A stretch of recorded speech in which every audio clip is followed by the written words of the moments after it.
Hey y'all, we're going to talk about energy and enthalpy, kind of give an introduction and a few example problems of how enthalpy and energy might show up in your chemical careers. So for the next chapter, we'll be talking about delta, and let's talk about why I use delta. So if you have, for example, a swimming pool, it's a horrible pool, but let's say there we go, it's kind of kidney shaped. And I say, hey, how much water is in that pool? You actually would have a really hard time determining how much water is in that pool because there's nooks and crannies of the pool, whether you use vinyl or concrete, etc. It would be difficult to know exactly how much water is in this pool. However, if you went and added, let's say, a gallon to it, you could say, hey, I know that I have a change in volume, and you could say that your change in volume was 1 gallon. And this is the reason that we use delta for energy and enthalpy, excuse me, and a few different other variables as well, but energy and enthalpy are the main ones we'll talk about. So we don't know exactly how much energy is in the universe. We don't know how much enthalpy is in the universe. These things are conserved, but we do know that we can pay attention to the change therein. And when we pay attention to the change, we can figure out a lot about the way the world works. Energy, for example, is transferred through 2 different ways, one being heat and one being work. Heat, we use Q to signify, and work, we use W. So we can say that the change in energy, therefore, for any system is equal to the amount of heat plus the amount of work in that system. So let's talk about heat while I grab an ice cube here. Go over to my refrigerator, which happens to be right here.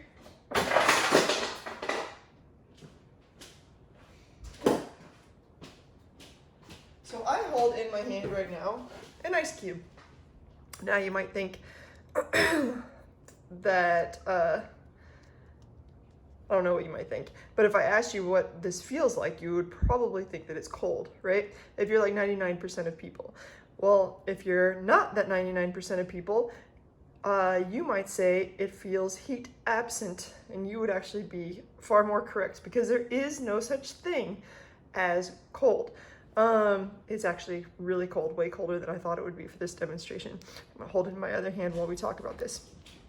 So there is no such thing as cold. There's only the absence of heat.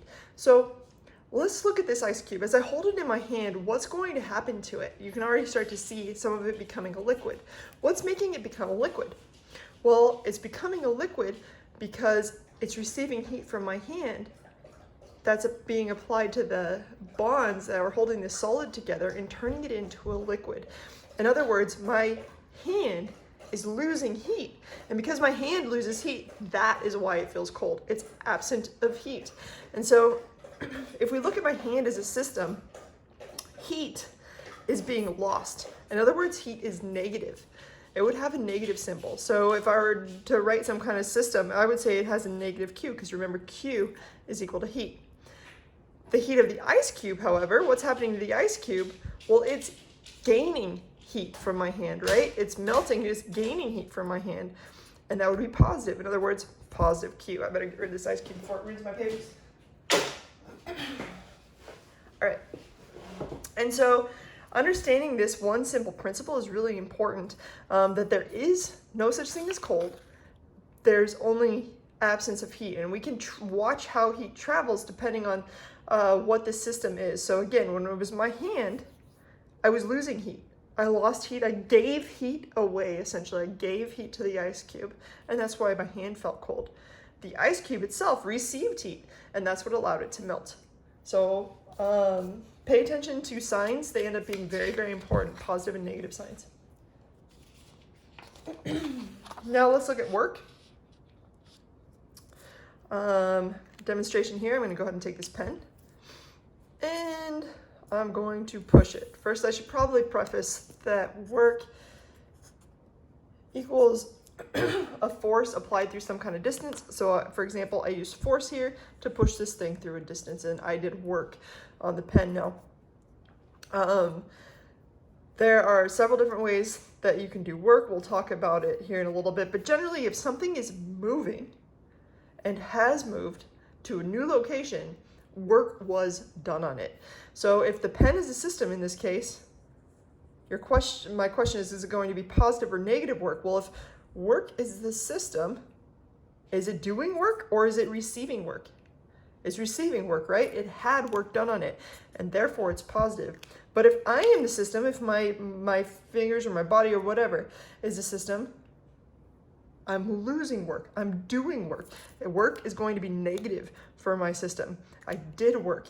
Another way to think about this is I'm losing calories, right, in order to do this.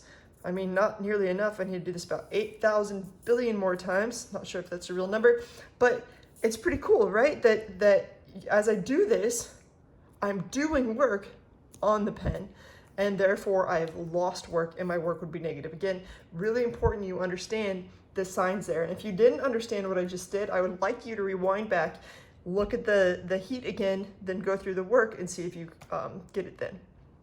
Okay, reactions can also transfer energy as work. So remember I said work is anytime you have some kind of force being applied through a distance. Let me come up with an experiment real quick. I'll be right back. I always want to do this. I'm gonna go. All right, so we have, in this bottle, I found a little ketchup bottle.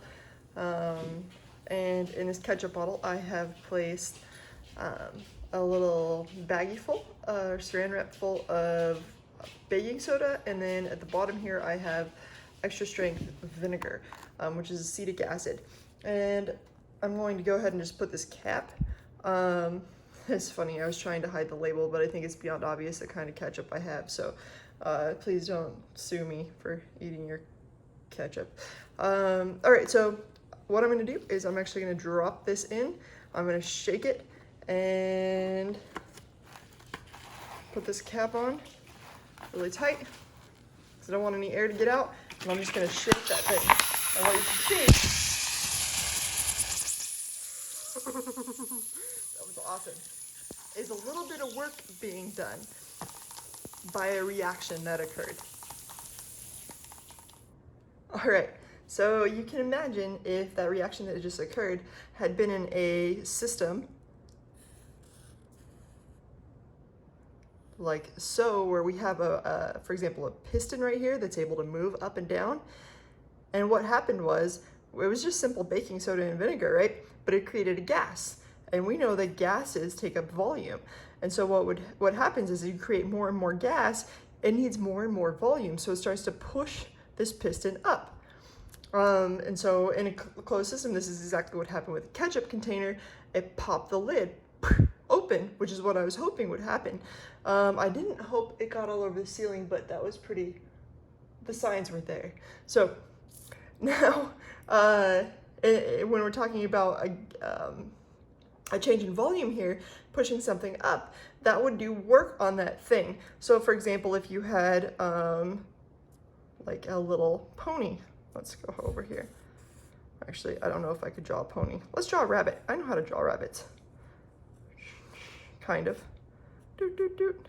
Okay, so let's say you have a rabbit sitting on this piston, and then the reaction occurs, it will push that rabbit up, right? And I said, anytime we got something essentially that's moving, work has been done on that thing. So the system here, if we're talking about the reaction, would have negative work for the reaction.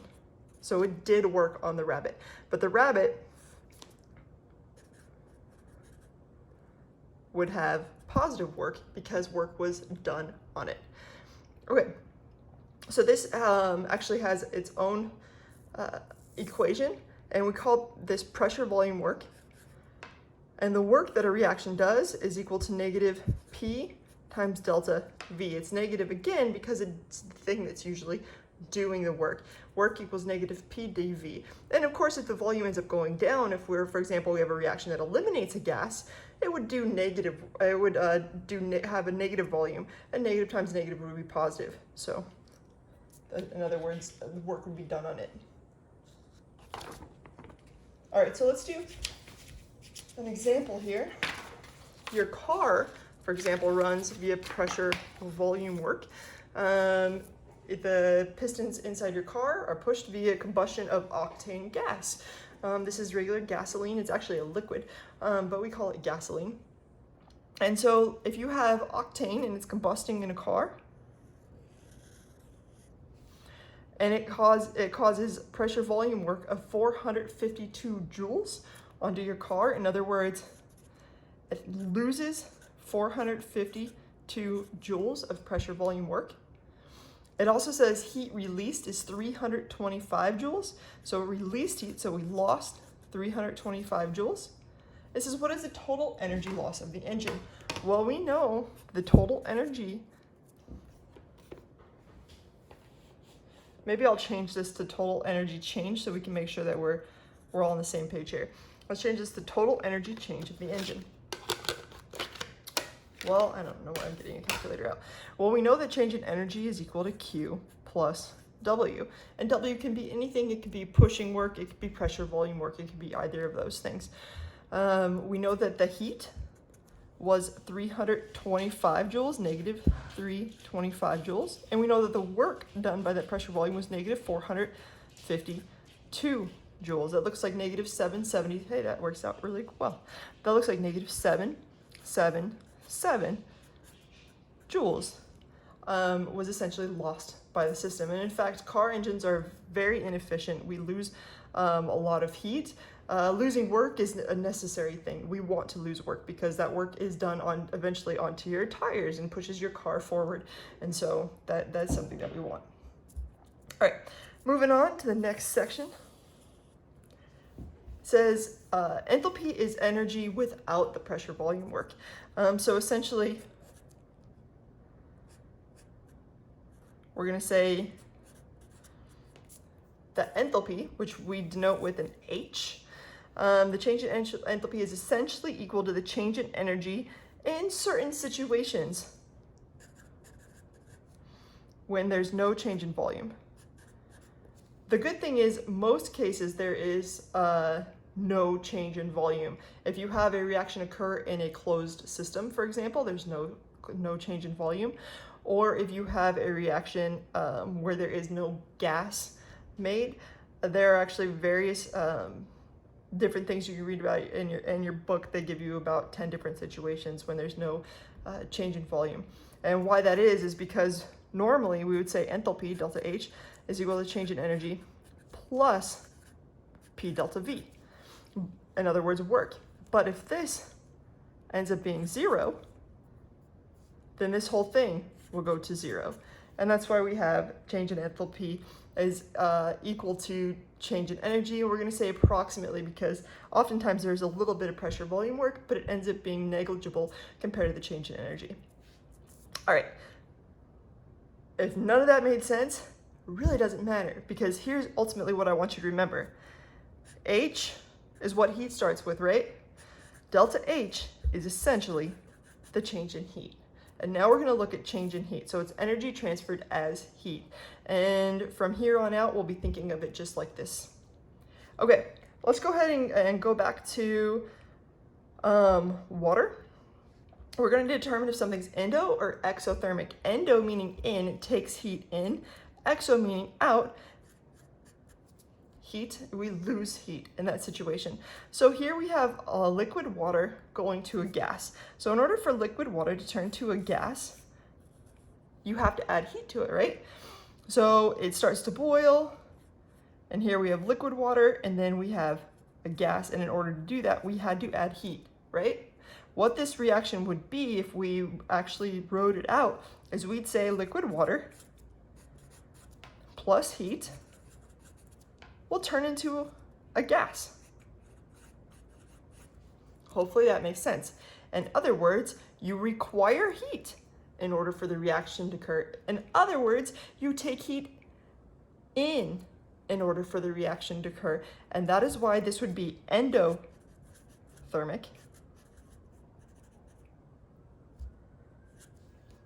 Endothermic, and our delta H here would be positive because it took heat on, just like work would be positive on my pen if I pushed it. It would be positive in order to take it on. Now let's look at this next situation. Here we have liquid water turning into a solid. So in order for liquid water to turn into a solid ice cube, this may not be as intuitive, but let's think about it. Liquid water tends to be warmer than solid ice, right? And it has to be conserved. So that means in order for liquid water to turn into a solid, do we add heat to the liquid water side? No, we know that if we add heat to the liquid water side, it turns to a gas. We actually add it on this side. And this is why if you feel the back of your refrigerator, it's actually pretty hot. It's trying to get rid of that excess heat. So liquid water will turn it into a solid, plus it gives off heat. So this reaction, we gave it out, right? In other words, our delta H, we lost heat in this situation. We lost heat, and this is going to be exothermic. So over here we had endothermic, you gain heat, you take it in. Here we have an exothermic process, we lost heat, heat was negative in the reaction. And hopefully that makes a little bit more intuitive sense now.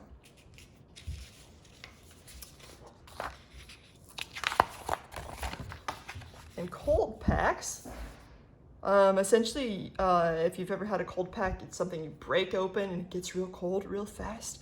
The reason that happens is, and there's probably several different ways that they can have it, but a really common one is that you have ammonium nitrate, which is just a salt that sits inside a little baggie. And ammonium nitrate, we should know, is NH4NO3, and I'm telling you it's a solid. And it dissolves in water, so when you crack it open, now all of a sudden water can get into it, much like when I shook the ketchup bottle. And it will dissolve in water, so sometimes you can write H2O right there to kind of, water's not really a product or a reactant, but it's present, so you can write it above the reaction. So it dissolves in water to become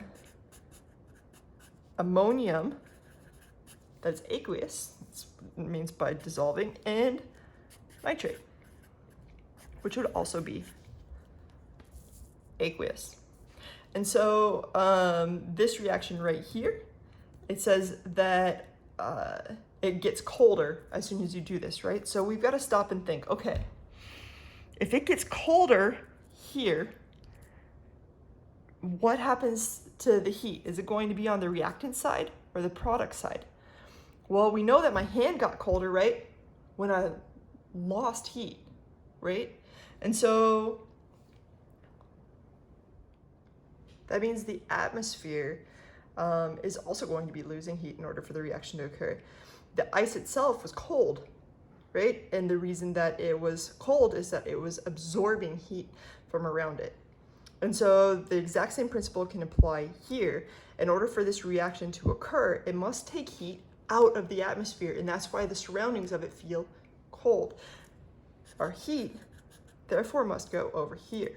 If heat goes over here, this is an endothermic reaction. And one way to think about it is endothermic reactions are reactions that get cold. The baking soda vinegar I did, even though it looked like it was exploding, it looked like it might be hot, the truth of the matter is it was actually really cold because it happens to be an endothermic reaction. It sucks heat from the environment in order for the reaction to occur. All right, so make sure you understand the difference between endo and exothermic reactions. Now we're moving on to stoichiometry and enthalpy. So here it says it takes 1,676 kilojoules of heat to decompose 1 mole of aluminum oxide into its elemental components. First, write and balance the reaction. Okay, we can do that. We know that we're talking about decomposing 1 mole of aluminum oxide. Let's see what that would look like. So if we got 1 mole of aluminum oxide, we know that's Al2O3. And its elemental components would be aluminum and oxygen. We know oxygen's a diatomic, right? So we're talking about it decomposing into aluminum and oxygen gas. Now let's go ahead and balance the reaction. I know that there must be 2 over here to have 2 over there. And now the oxygen. Now one important thing is it said 1 mole, and in fact you'll deal with that a lot in this chapter, where over here we actually can't change the coefficient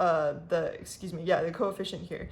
We can't change that coefficient at all because we want to be looking at things that have 1 mole, and you'll find that to be very true in the next more advanced enthalpy discussion that we have. And over here, we know this is 2, so we have to figure out this one. Well, if this is O2,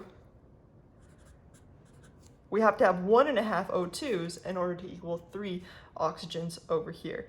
For those of you who might be used to my way of balancing reactions, I'm actually going to do it that way if that was a little more confusing, because sometimes this isn't as intuitive to some people. So let's go Al2O3 reacting to form aluminum plus oxygen gas. Again, we're just decomposing it into its elemental constituents.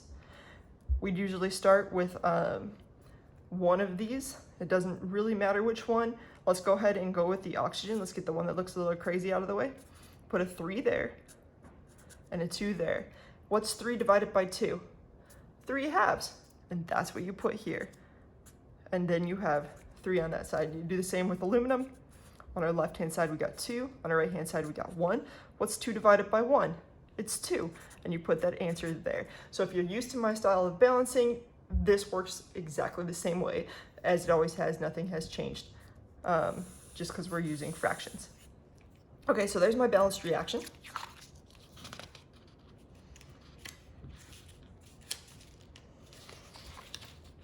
Now, an interesting part about this reaction that I didn't really write about, and I'll rewrite it over here. We got Al2O3 reacting to form 2 aluminum plus 3 halves O2, is I say it takes, in other words, it requires 1676 kilojoules of heat to decompose 1 mole of aluminum. In other words, the amount of heat required is 1676 kilojoules. It says it requires it, so we're talking about it being over here in order for this reaction to occur.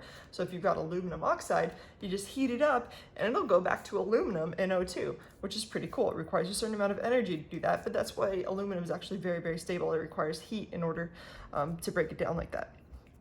So if you add 1975 kilojoules of heat to excess aluminum oxide, how many mole of elemental aluminum can you produce?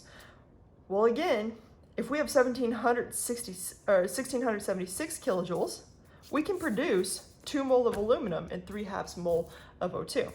But now it's saying, hey, you got lots of this stuff. If you have 1975, how much aluminum can you produce? How many mole of aluminum can we produce? So let me say that again. If we had just 1676 kilojoules,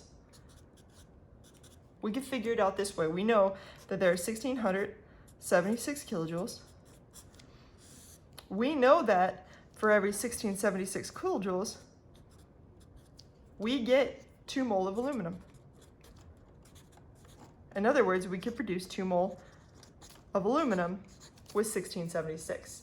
But that's not the question. The question is, you got more than that. So we should be expecting to make more than 2 mole of aluminum. Let's do it. We start now with 1975 kilojoules of heat or enthalpy. We know that for every 1676 kilojoules, we get 2 mole of aluminum. So now you use this value that's standard for 1 mole in stoichiometry. Let's go ahead and figure this out. As a reminder, I'm going to take 1975 times 2 divided by 1676. I could also take 1975 divided by 1676 times 2. Any order you want. 1975 times 2 divided by 1676. And I get an answer of 2.36 mole of aluminum. Actually, let's do 2.357 so you guys don't yell at me for sig figs.